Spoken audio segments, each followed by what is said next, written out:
Hello, good afternoon. My name is Werner Duwe. I'm the head of brass of the Buffet Crampon Group. So I'm here today to talk a little bit about our Besson E-flat tubas.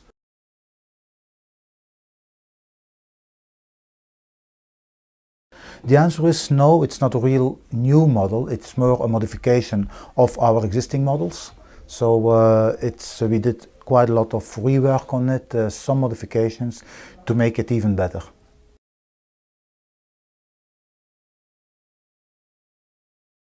We started a couple of years ago when a British tuba player, his name is Brian Kingsley, he came to us with a special demand to do some modification on his tuba, so on his Besson E-flat Sovereign tuba.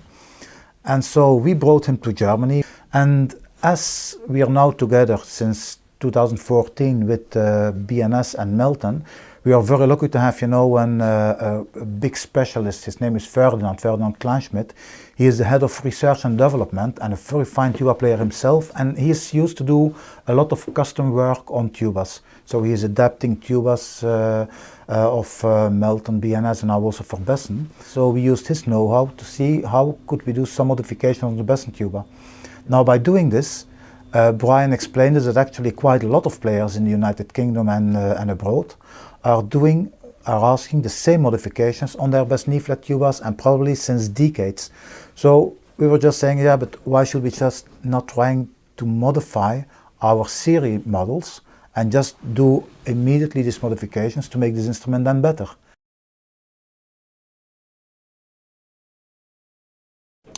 So the modifications we did on this tuba, in this case, so this is the 9812, we started redesigning the whole lead pipe. So this is a lead pipe that is first of all made out of gold messing, so of gold brass, not yellow brass as before. And we bended it in a much straighter way, as we did actually on the very first 981s, for those who know the instruments that were developed initially with the late John Fletcher. And then also we are putting on a special mouthpiece receiver.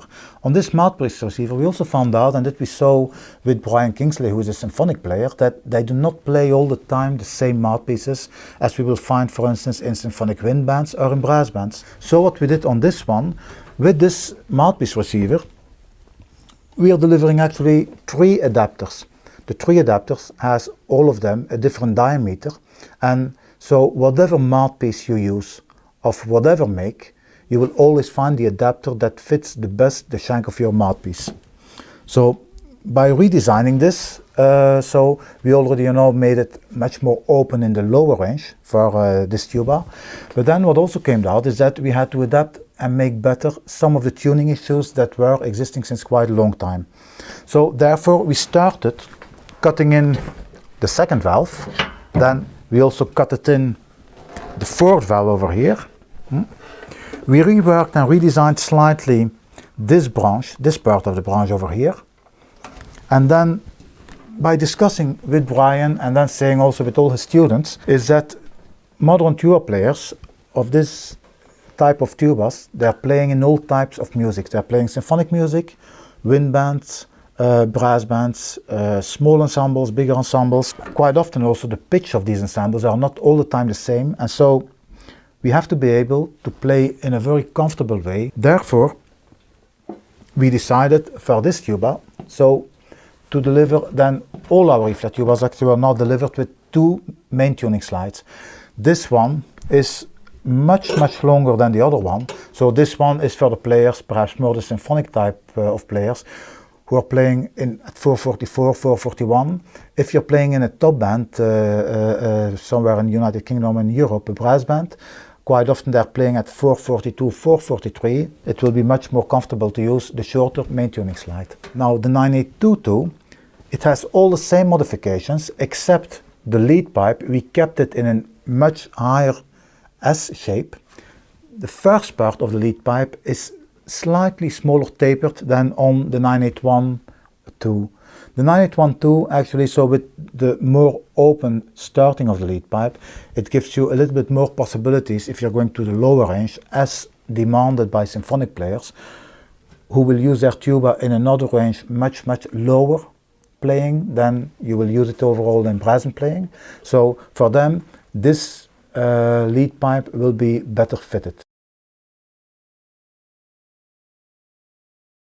What does bring this for the players is that after quite now a long time of testing, most players have find this instrument is really a step forward. So first of all, on these tubas, the lower range became much more open, much larger sounding, much more easy to play.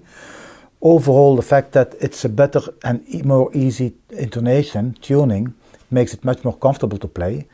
The sound still is this very typical, very warm, dark Besson sound.